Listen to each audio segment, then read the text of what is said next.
Hey guys, Iggy here. Let's talk about team selection and positions on the teams for these different challenges. Okay, you have your incident commander. Usually, this is your most experienced team member, usually an officer. Doesn't have to be. Many successful departments have used non-officers as their incident commander. It just helps with regards to approaching the administration and chain of command. If you could have an officer as the incident commander, and usually these are the most experienced guys, whether it's a lieutenant, a captain, or a chief that says, "Hey, we're in need of some changes with regard to vehicle extrication procedures, techniques, or tools that we're using." And these are usually thought of as being, like I said, officers, but it could be a firefighter that takes on that role. You have to have qualities such as being a good leader. Critical thinking helps, obviously.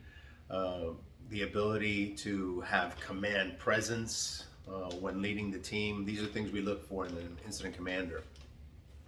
Your four tech helps if all four technicians are VMR Ops and or tech certified, but minimal if they're VMR Ops certified. They'll have a good grasp of what needs to be done with regards to use and knowledge of tools. Takes away a lot of that pressure of the incident commander or the team captain having to train them while we're out here doing these scenarios. So it's not a requirement, but it really helps guys to have your 40-hour vehicle certification in VMR Ops or tech with regards to your technicians.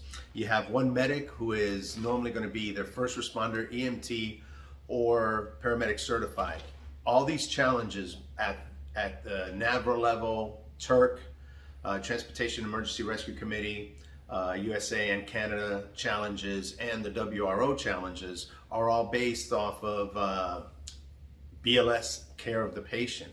We do have a complex scenario where one patient goes critical. We also have a rapid scenario, 10-minute rapid, where that patient goes critical at a certain period of the scenario, but we're still just looking for management of C-spine, primary survey, application of O2, secondary survey, and management of any injuries found. All BLS care stuff, guys. Nothing to be worried about here.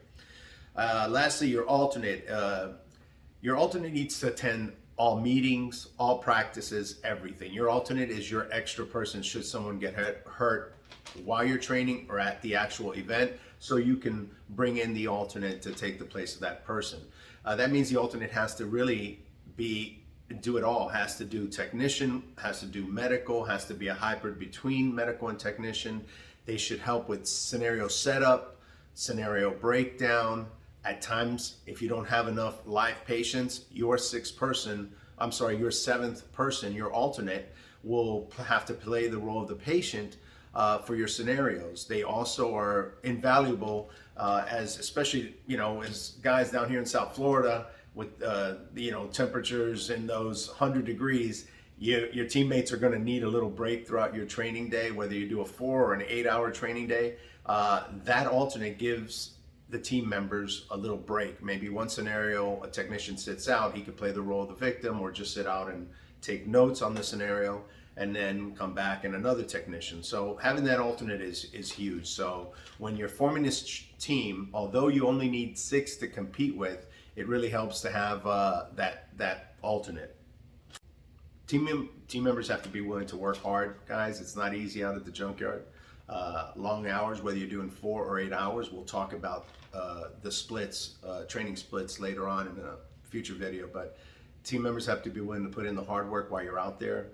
Be open to critique, to suggestions and options from mentors that you've brought out, or from assessors that might be there helping you out, or people who've competed from other departments. Remember, you have to be willing to hear the critique and suggestions and apply them where needed. Other considerations when starting an extrication team, of course, is level of training for your team members. We already mentioned you only have to have first responder skills to be a medic for these type of challenges. It helps if you're an EMT, helps if you're a paramedic, obviously even more. But minimum of first responder will get you through these challenges for medic. As technicians, of course, it would help to have VMware Ops and Tech. If you don't have it before starting the team, this is something that we can approach the fire administration about to help support us to, as a team, go and get that certification so we're all on the same page.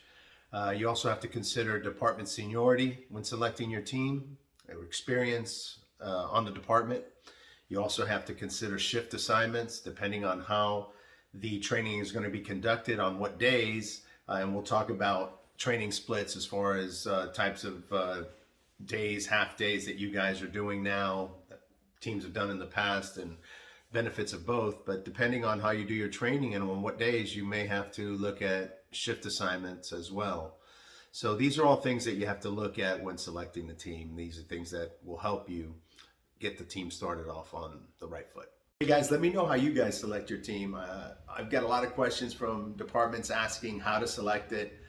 These are just some suggestions that I've given you guys, but I'd love for you guys to comment here on my YouTube page and let me know how you guys select your team. Take care.